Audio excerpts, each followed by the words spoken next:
How do you feel about group projects? Everyone has feelings about those, don't they? I mean, none of us are neutral when it comes to doing a research paper, science project, or Spanish presentation with other people. We either love working in groups or we hate it.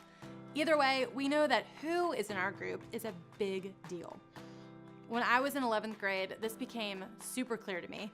I took an English class where we had to read ancient literature and then give presentations with a partner on what it meant. And there was one guy in my class who wasn't exactly easy to work with. In fact, he didn't actually do any work, ever. Instead, he drew pictures of scary clowns, which honestly seems a little weird. And I'm not saying that he was a bad guy. I'm just saying he wasn't my first choice for a partner. So of course, when it came time to be assigned partners, I got him. It was not easy.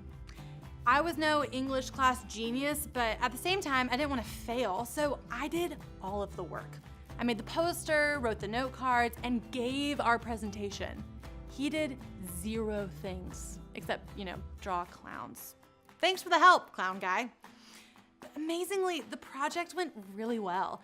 In fact, my teacher approached me after class and thanked me for being willing to work with a guy who she knew wouldn't be easy to work with. Now, a normal person would have said thanks and walked away. Instead, I saw this as an opportunity to show my teacher what a great person I am and score some points in her mind for the future. So I said, oh my gosh, it was great working with him. I think we learned a lot. Big mistake. And yes, big lie. I mean, my teacher was so delighted to have someone who didn't complain about working with this guy that she said, oh my gosh, that's so great to hear. I didn't know you guys were friends. I'll make sure to pair you up in the future. And just like that, I was stuck with him for the rest of the year. Maybe you've been there.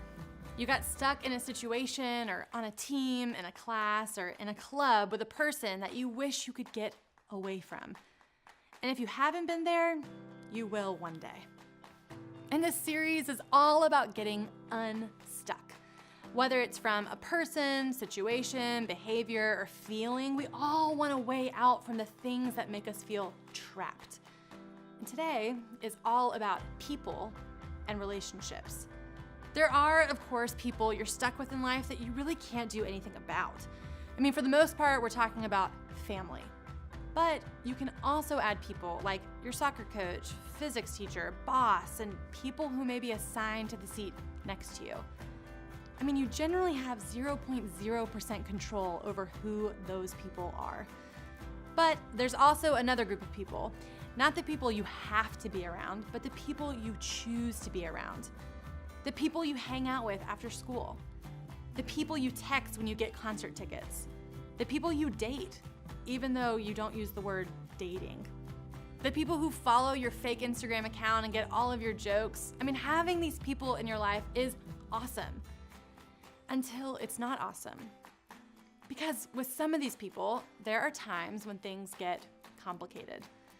Whether it's an old friend, a new friend, a could-be friend, or a person you're kind of dating, sometimes things change, people change. There's a sudden shift, or maybe you start seeing things in them you've just never seen before. And the relationship becomes way less than awesome. Why? Well, maybe they stress you out. Maybe you feel like things are always tense around them, like you're always trying to fix a problem, resolve a conflict, or avoid saying the wrong thing. It's like you're walking on eggshells. Or maybe they're just on a different path. Maybe you guys used to have the same goals or the same values, but now they are making destructive and hurtful decisions. Or maybe you feel like you can't be you. Maybe you feel like you have to dress a certain way or talk a certain way or even act a certain way when you're around them. And you're tired of playing a character that is not you. Or maybe you've just outgrown them. There's nothing wrong with them at all, but your interests are changing and you don't have as much in common with them as you did before. See, this list could go on and on, but the point is this. Someone doesn't have to be a bad person for you to feel like it's time to move on, make new friends, or break up. Sometimes it's just time. But what do you do? Do you just walk away? Ghost them? Stop answering texts? And does that make you a bad person if you do? Here's the reality. If you're in a relationship where you feel a little stuck, it probably won't be the last time. See, for the rest of your life, you'll be in a series of friendships, dating relationships, roommate situations, and work relationships that will have twists and turns and sometimes even come to an end. Not because something bad happened, but because that's just the way it goes. I mean, it's not a Christian thing, it's a people thing. And that's why no matter what you believe about God or church, what we're talking about today and in this whole series, it'll be helpful both now and down the road. Today, we're going to talk about two great friends who are part of the earliest group of Jesus followers, Saul and Joseph. Saul was a Jewish leader who hated Christians until he met Jesus. This encounter made such an impact on Paul that it changed his entire life. It even changed his name to Paul. Joseph was called Barnabas by his friends because it means son of encouragement. They called Joseph that because he was such a nice guy. These two guys met and became great friends. I mean, if you met another person who changed his name like you, wouldn't you immediately become pals? Paul and Barnabas were the dynamic duo, ride or die friends on a worldwide mission to help people understand what Jesus did for them. And that's where we pick up our story. Sometime later, Paul said to Barnabas, "Let us go back and visit the believers in all the towns where we preach the word of the Lord and see how they are doing." Barnabas wanted to take John, also called Mark, with them, but Paul did not think it wise to take him because he had deserted them in Pamphylia and had not continued with them in the work. So they're planning their next trip, and Barnabas wants to take John, the third guy in the story, with a nickname, of course. Maybe because they were cousins and Barnabas looked out for his family. Maybe because Barnabas had more grace for John and saw potential in him despite his past mistakes. Either way, Paul wasn't having it. See, getting abandoned on a missionary journey back then was no small matter. People were often in dangerous and life-threatening situations, so you had to be surrounded by people who would look out for each other and stick together. John had royally failed at this, so you can see Paul's point. Barnabas was trying to be nice. Paul was trying to be smart. Neither option was wrong because there wasn't a right one. Both Paul and Barnabas were following Jesus, but they had different ideas about how to handle the situation. The Bible goes on to tell us that they had such a sharp disagreement that they parted company. Barnabas took Mark and sailed for Cyprus, but Paul chose Silas and left, commended by the believers to the grace of the Lord. And that was it. The once dynamic duo parted ways, went different directions, and potentially never saw each other again. And while that sounds sad, there are a few things we learn from their story that might be incredibly helpful to us as we figure out how to stay and when to go in our friendships and dating relationships. One big takeaway: they didn't stay when it was time to go. That sounds obvious, but think about it. For most of us, we know when a friendship or a relationship is keeping us from who God wants us to be. We know when it's time to go. We just don't do it. We stay longer than we should because even though a relationship isn't good for us, it can hurt when it ends. We put it off and tell ourselves things like, "Oh, they may hold me back long term, but it won't hurt to hang out with them this weekend."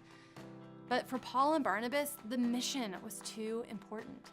The life God had called them to and the story he was writing mattered too much to be stuck in a situation that wasn't right for them. They didn't bash each other. They may have parted ways, but Paul and Barnabas didn't let it turn into an us versus them war. It ended well. There are no recordings of them bashing each other. There was no Instagram back then, but we have to assume there wouldn't have been like a hashtag Team Barnabas or a hashtag Bye John Mark. Nope. In fact, in other letters, Paul mentions both Barnabas and John Mark positively. Check out what Paul writes later in a letter to his friend Timothy. He says, "Only Luke is with me. Get Mark and bring him with you because he is helpful to me in my ministry." From his letters, we can assume that Paul continued to cheer for his former friends, even after the separation. In other words, things were okay. Yes, this story happened a long time ago, but some of you feel like you can relate to it today, right? You feel stuck in a relationship with someone who may be holding you back or making decisions that you know you shouldn't be making. They're a good person, but they're not good for you right now. Here's what I want you to know about relationships. You're not as stuck as you think you are. Is it possible to go separate ways and still be okay? Paul and Barnabas did it. You can too. And I think their story is helpful for everybody, but especially for those of you who are Christians. For Christians, it's important to know that while God wants you to love everybody, He doesn't require you to walk alongside someone who is holding you back from where He wants to take you. Maybe you're here and you don't feel stuck with anybody right now. All of your relationships are helping you grow in the right direction. That's great. Put this message in your mental pocket for later. But for those of you who do feel stuck, here are a few things to remember. First, God has a unique story just for you. Part of that story will include walking alongside people for a season, but not for forever. And that's okay. If you're following Jesus, trust that He is taking you somewhere. He is writing a story for you. And even if the people in your story change, He won't leave you alone. Barnabas found John Mark, and Paul found Silas. Ask God to help you find the right people for you to do life with right now. Think about where you want to be in 5, 10, or 15 years. Then ask yourself, who should be on this journey with me? Who is headed in that direction? Who encourages me? Then ask yourself, is there anybody who might be pulling me away from God's plan instead of toward it? If you're not sure about how to answer that, ask your small group leader. They can probably see some things about you and your friends that you can't. And the second thing is, God has a story for them. You may need to walk away from someone, but that doesn't mean God will. He will continue to care about them, even if they're making bad choices in life. Their story is not over. And while you may still need to walk away, you should still treat them well. Getting unstuck doesn't have to mean you have to be unkind. You can cheer for them and refuse to say bad things about them. Now, that is not always easy. When you move away from a friend or break up with the person you're dating, there will be people who try to get you to say negative things. Gossip is entertaining, but I want to challenge you not to be that person. You can show that you believe God has a story for them by how you talk about them and treat them. This week, I want you to take some time to think about who you're doing life with, because the people you hang out with will influence your direction every time. And if you need to adjust your relationships to move in the right direction, that's okay. Because when you're walking with Jesus, you're never as stuck as you think you are.